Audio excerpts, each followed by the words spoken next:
안녕하세요. 콘모토 피아노의 허세민입니다. 영상 시작에 앞서 저희 근황을 먼저 말씀드리고자 하는데요. 저희는 각자의 위치에서 지금도 굉장히 바쁜 하루하루를 지내고 있습니다. 콩쿠르를 준비하는 학생들 레슨, 독주회 및 실기 반주, 그리고 각자의 연습들까지 정말 눈, 코 뜰 새도 없이 바빴는데요. 그러는 와중에도 저희 영상 업로드를 위해 틈틈이 노력하곤 하였으나 또 저희가 초보 유튜버인 만큼 많은 시행착오들도 역시 겪곤 하였습니다. 그런 가운데 음악을 전공하는 학생들이라면 한 번쯤은 꼭 나가게 되는, 올해로 벌써 73회째를 이어가고 있게 되는 이화경향 콩쿠르를 관람하고 오며 영상을 찍게 되었는데요. 저희가 저희 영상에 전달하고자 하는 모든 내용들을 담지는 못하였지만 저희가 가장 중요하게 생각하고 또 저희가 전달하고 싶은 내용들을 담고자 부단히 노력하였으니 즐겁게 봐주셨으면 좋겠습니다. 저희 궁금하신 내용들은 얼마든지 댓글로 남겨주시면 답변 드릴 수 있도록 하겠고요. 그럼 지금부터 이화경향 콩쿠르 리뷰 시작하도록 하겠습니다. 네, 안녕하세요. 저희 이화경향 컨텐츠를 갖고 왔습니다. 네, 저희 예선부터 본선까지 모두 다 관람했는데 저희가 보면서 느꼈던 점들, 좋았던 것들, 아쉬웠던 것들까지 다 이야기 하나씩 나눠보려고 하는데요. 네, 먼저 보셨던 소감 한번 말씀해 주시겠어요? 저희가 이렇게 보시면 아시지만 수첩을 통해서 친구들의 아쉬웠던 점, 그리고 너무 놀라웠던 점들을 많이 적었는데요.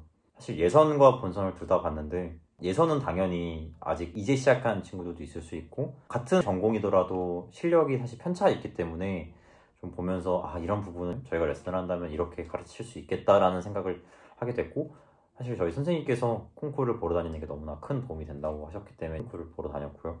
사실 오늘 본선을 보고 왔는데 초등부부터 얘기를 하자면 너무 놀라운 친구들이 몇 명 있었고, 그 친구들이 아니더라도 외의 친구들 너무나 뛰어난 연주, 사실 초등학교 때는 어떻게 될지 몰라요.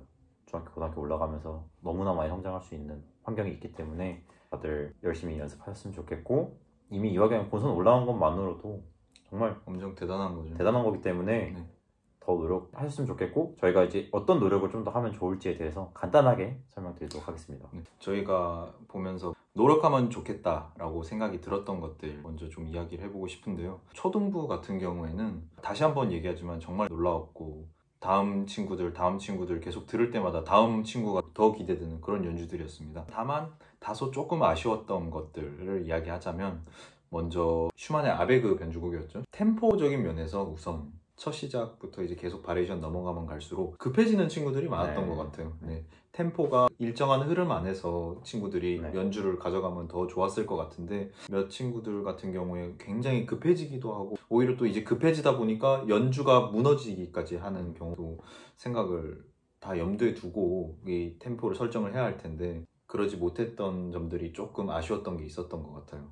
네, 솔직히 여러 친구들 너무 잘했지만 사실 제가 들었을 때 대부분의 친구들이 좀 아쉬웠던 부분이 템포를 말씀드리고 싶은데, 그 템포에 대해서 슈만 아베그도 사실 성인들도 치잖아요. 피아니스트도 연주하는 곡인데, 그쵸? 제가 느낀 점은 빠르게 돌아가는 게 절대 전부가 아니라는 거. 근데 저도 막상 초등학생, 중학생 때 템포를 너무 중요하게 생각했었는데, 이제 와서 보니까 템포가 빠르지 않고 자기가 할 수 있는 템포, 그 선에서 굉장히 여유 있게 음들을 버리지 않고 곱씹고 넘어가는 그런 연주가 훨씬 더 듣기 좋고 음악을 느낄 줄 안다라고 느껴졌던 것 같습니다.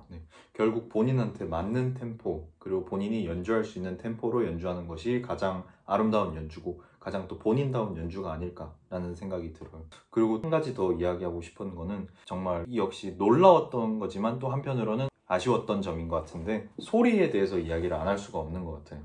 이제 아무래도 콩쿠르고 상대적인 학생들의 이제 수준, 그리고 학생들의 등수를 나누는 곳이다 보니 더 소리가 강조되는 것 같은데, 소리가 정말 놀라운 학생들이 있는 반면 더 앞으로 본인의 소리를 찾아가는 과정, 그리고 본인의 소리를 찾고 있는 친구들도 있었던 것 같아요. 그런 본인의 소리를 찾아가는 과정들이 앞으로 계속 음악을 하는 데 있어서, 또 성인이 되기까지 피아노를 치는 데 있어서 필요한 과정이겠지만, 이 콩쿠르를 겪으면서 본인의 소리를 더더욱 찾아가는 시간들이 되었으면 좋겠습니다. 소리는 사실 저희가 이 영상이 올라간 후에 연습 영상이 올라갈 텐데, 첫 번째로 한웅을 잡았어요. 근데 한웅을 잡은 이유 중에 제일 큰 이유가 사실 콩쿠르를 보고 나서 느낀 건데, 제가 수업에 많이 적은 내용 중에 하나가 체중을 좀 실었으면 좋겠다.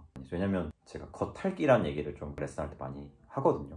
겉핥기라는 게 결국은 건반을 사실 누르면 피아노는 소리가 납니다. 무조건 나는데 결국은 그 깊이에 따라서 다양한 소리가 나고, 근데 어쨌든 건반은 끝까지 들어가는 건 쉬운데 그 소리를 얼마나 내 체중을 쏟느냐 다 차이인 것 같아요. 사실 그래서 뭐 100kg인 사람이 더 유리하고 왜소한 사람이 불리하고, 전 이렇다 생각하지 않아요. 얼마나 그 자기 체중을 편하게 쏟을 수 있고 쏟을 수 있는 만큼을 얼마나 효율적으로 쏟을 수 있냐가 되게 중요한데, 그러려면은 이제 저희가 소개해드릴 연습 영상에 나오는 한홍편을 꼭 보셔서 연습하시면 좋겠고, 뭐 지금 사실 이화경 본선 나온 친구들은 뭐 관련이 없는 얘기다? 아니요. 무조건 한홍 연습하셔야 되고, 그래야 중학교, 고등학교 올라갈 때 더 잘할 수 있습니다. 저도 지금 한홍을 하고 있는 만큼 이 소리의 중요성에 대해서 딱 한 가지 말씀드리고 싶은 거는, 체중을 실어서 연습하는 게 굉장히 중요하고, 건반 끝까지 누르는 습관, 때리지 않고 그런 습관을 들이신다면 1년 1년 너무나 많이 성장하실 수 있기 때문에 좋은 연주자가 될 수 있을 거라고 생각합니다. 네, 그럼 이제 중등부에 대해서도 한번 이야기해 볼게요. 중등부 역시 정말 대단했어요. 중등부는 본선곡이 쇼팽 스케르초 3번이었죠. 네. 쇼팽 스케르초 3번, 또 옥타브 테크닉부터 해서 다양한 테크닉과 다양한 음악성이 요구되는 곡인데 어떻게 들으셨나요? 사실 뭐 또 제가 이 말씀 드리면 한홍을 너무 좋아한다 생각하실 수 있는데, 한홍에 다 나옵니다.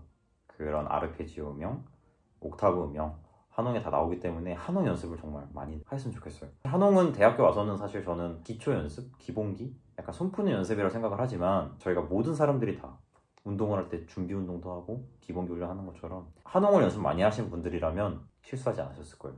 그만큼 아르페지오 음영, 옥타브 음영이 많이 나오는 만큼 사실 너무 어려워요. 스페이스컬스 한번 너무 어렵고, 그런 곡들이 있는 것 같아요. 이 수준 이상 치기 어려운 곡들, 이 수준까지는 다 칠 수 있지만 이 이상을 치기 어려운 곡들이 있는데, 저는 그 곡 중에 하나라고 생각을 하는데 너무나 놀라운 친구들이 많았고, 하나 조금 아쉽다라면 아쉽고 꼭 신경 써야 되는 포인트들이 있다면 초등부 친구들한테도 해당이 되겠죠. 흐름을 좀 말씀드리고 싶어요. 흐름 혹시 어떻게 생각하시나요? 흐름에 대해서 이야기를 하자면 먼저 이렇게 설명드릴 수 있을 것 같아요. 하나의 클래식이라는 틀이 있다면 그 틀 안에서 본인의 음악을 끌고 나가는 힘이라고 저는 생각을 하는데, 본선을 보면서 특히 본인의 흐름을 가져가면서 연주를 하는 학생들이 있는 반면, 또 그거에 비해 다소 조금 아쉬웠던 친구들도 있었던 것 같고요. 그렇지만은 그런 흐름에 대해서 조금 친구들이 본인의 흐름을 가져가는 것 역시 더 중요하다고 생각을 했어요. 연주를 하는 데 있어서 느려지기도 하고 뭐 빨라지기도 하고 뭐 그런 게 또 쇼팽이다 보니까 또 루바토에 대해서 또 이제 표현을 하게 되잖아요. 저희가 그런 루바토에 있어서도 조금 어색한 친구들이 있었던 반면에 그거를 자연스럽게 본인의 음악으로 풀어나가면서 연주하는 친구들이 있었던 것 같고요. 다만 이제 조금 당부하고 싶은 말은 아까 전에도 말씀드렸던 이 틀인데요. 클래식인 만큼 저희가 정말 말이 안 되는, 저희가 듣기에 공감이 가지 않는 이라고 표현해도 될 것 같은데, 그런 일정 선 안에서의 루바토 혹은 좀 몰고 나가는 힘, 이런 것들이 너무 또 과하다면 듣기에 또 불편하지 않았나는 생각이 들어서, 그런 너무 과도한 급해짐, 과도한 흐름 또는 너무 과도한 느려짐, 이런 것들을 조금 유의하면서 연주를 하면 더 좋지 않을까라는 생각이 들었습니다. 또 어떻게 생각하시는지 말씀해 주실까요? 중등부를 보면서 제일 많이 느꼈던 게, 사실 초등부 때 잘했던 친구들이 중등부 와서 바뀌는 경우가 되게 많거든요. 근데 또 그만큼 고등부 올라가서 아예 바뀌는 경우가 많아요. 그만큼 연습의 방식이 되게 전 중요하다고 생각을 해요. 저희가 이렇게 초등부, 중등부 나눠서 말씀드린 이유 중에 제일 큰 게 그 나이대에 맞고 그때에 맞는 연주가 있다고 생각을 해요. 이 정도 이상 하면 안 돼, 이런 말씀이 아니라 그때에 맞게, 본인에 맞게 연주를 해야 되고, 제일 중요한 것 중에 하나가 결국 중등부 정도 올라가면 이제 본인의 해석이 생기기 시작할 거란 말이에요. 연주를 하기 있어서. 근데 제일 중요한 건 클래식이라는 장르 자체가 악보가 이미 나와 있는 거고, 그 작곡가가 추구하는 거를 지켜야 한다고 저는 생각을 해요. 그래서 간혹 가다가 작곡가가 이러한 템포를 줬고 이러한 악상 기호를 썼는데 전혀 지키지 않고 본인 마음대로 어느 부분에 액센트를 준다거나 본인 마음대로 루바토 한다거나, 물론 어떤 선생님이 그렇게 가르치셨을 수도 있지만 본인이 생각했을 때도, 본인이 악보를 볼 때도 악보에 나와 있는 것을 다 지키는 게 저는 먼저라 생각을 합니다.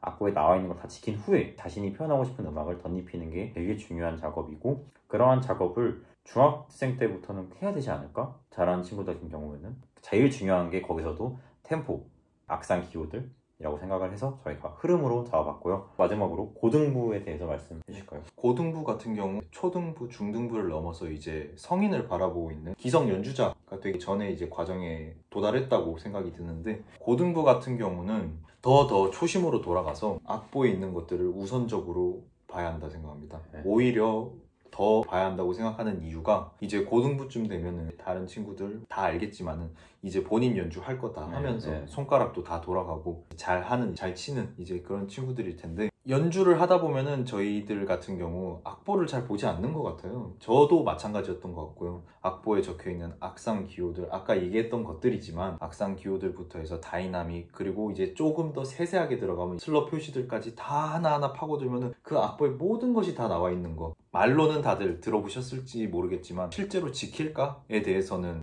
의문인 것 같아요. 저 역시도 아직 악보를 보면서 공부할 것들이 많다고 생각이 들고, 고등부를 넘어 대학교, 더 나아가 이제 기성 피아니스트가 되려면은 본인 스스로 이제 악보를 보면서 공부하고 본인이 곡을 만들어 나가는 이제 기초를 다져야 되는 때라 생각하거든요. 그런 고등부라면은 악보를 더더욱 본인이 보는데 익숙해져야 하고, 악보를 보는 데 있어서 불편함이 없고, 그리고 악보를 본인 스스로 공부할 수 있는 단계까지 저는 그거를 강조하고 싶고, 뭐 더 그렇게 하는 친구들도 있겠지만은 본인이 그런 면이 부족하다고 생각이 들면은 그런 쪽으로 공부를 해보셔도 좋을 것 같다는 생각이 들어요. 또 짧게 말씀드리면 악보를 보는 게 되게 중요하다, 악보를 공부하는 것이. 고등부로 오면 더 그런 것 같아요. 사실 저도 고등학교 때 그렇게까지 안 했던 게 사실 후회가 될 정도인데, 대학교를 이제 와서 예종 안에서 문헌이나 이런 여러 가지 수업들을 통해서 발표를 해요. 돌아가면서 발표를 하는데 그 작곡가에 대한 분석, 그 곡에 대한 분석을 이제 하는데, 그때 많은 것들을 사실 느끼죠. 아, 이런 것들을 미리 한다면 너무 좋겠다. 사실 저는 어떠한 레슨보다 더 중요한 생각을 하거든요. 그 작곡가에 대해서 공부하고, 그 곡을 썼을 때 작곡가의 심정, 어떠한 심경 변화가 있었고 어떠한 감정을 이 곡을 썼고 누가 썼는지 막상 물어보면 다들 잘 몰라요. 그리고 유명한 피아니스트 한두 분 거를 이제 듣고 그냥 그분들이 치는 대로 치는 경우들이 있죠. 저는 그런 경우에 사실 어떤 곡은 잘 칠 수 있지만 성장하는 데 있어서 조금 한계가 있다고 생각을 해요. 본인이 더 성장하고 싶고 더 이해하고 쉬고 싶다면 꼭 공부하는 습관을 들였으면 좋겠고, 악보에 나와 있는 걸 다 일일이 다 보면서 이 부분은 왜 이렇게 썼을까라는 고민도 해보는 게 저는 고등부쯤 된다면 해야 되는 과제라고 생각을 하고, 그러한 과정을 거치신다면 이제 대학교로 오실 때 더 좋은 연주자, 더 좋은 피아니스트가 돼서 대학교로 오시지 않을까 하는 생각을 하면서 이화 경영 콘텐츠는 여기서 마무리하도록 하겠습니다. 유학 콩쿠르 이렇게 리뷰했는데 다음에는 연주를 하는 데 있어 또 필요한 연습 영상들 계속해서 업로드 해볼 예정이니 많은 시청 부탁드리겠습니다. 감사합니다.